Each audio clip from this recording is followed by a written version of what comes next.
is Ed from Exotic Blanks. Today's topic is going to be the lever action pen, and we're going to discuss how to assemble it and make it work properly. Thank you for watching. Hope you enjoy the show.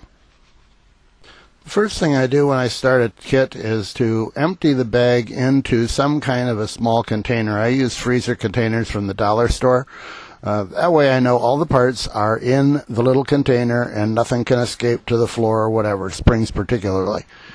Once that's done, then we grab the instructions and start trying to find out what they tell us to do. They do say at the top of this, use epoxy on some of the parts. I didn't do that because I was just trying to assemble this to see what problems it would give us. The first thing you want to do is press the click assembly coupler into one end of your blank. The one that we're showing is the click assembly coupler. It really doesn't matter which order you do this in, but that will get into one end of the blank. And then the second, as you see, that's what it looks like. Second thing they tell you to do is to put the nib coupler into the other end of the blank. So we grab the nib coupler, put it into the other end of the blank. Then once the nib assembly is on, you put the nib onto that, and then they tell you to put the spring onto one end of the refill. Now that's one of the problems. You can put it onto either end of the spring. One end you do not have enough, it's not big enough. The other end works. It goes flush up to the end of the refill. It's important that you put that spring on in the right orientation, so make sure that that's correct. Then, after that's on, keep it in the same keep it so that it doesn't fall off, and put it into the body that you've created. Push it up and down with your fingers several times, and you'll find that there are a couple of places that it seems to lock in place.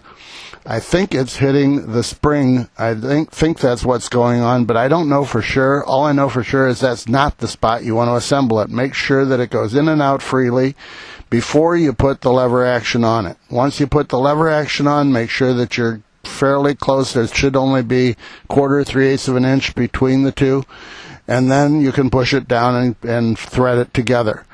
If you do that and you don't force the lever action mechanism on it, you can easily get this put together.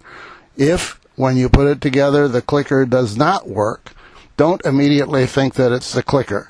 Look first to find out, if you take the pen apart, do you still have difficulty pushing it in and out by hand? If you do, then the problem is not the clicker, it's something with the spring and or the nib of the pen. Investigate those first. After I made the pen, I played with this for quite some time, and I think I've figured out what goes on inside it. When you take it apart, unscrew the click mechanism and just play with the refill going in and out of the front end, you'll find that there are certain positions where you're hitting the spring. You can feel it, and you're off center. You're pushing it off center, and you can feel that it's hitting one after the next loop of the spring.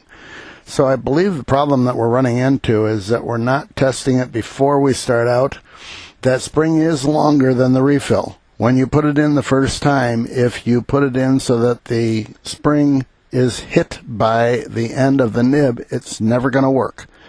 So be careful when you put it in. Make sure that you get it oriented so that the refill will go in and out easily, and then put your lever action on it, and I don't think you'll have any further problems. I think that's what's going on inside it. At least that's what was going on inside mine. If anybody runs into any additional problems, give me a call or send me an email, sales@exoticblanks.com.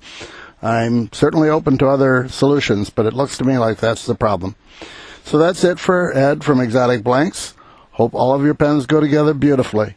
But if they don't, try a few things before you assume that the product is bad. Thanks a lot. Bye-bye.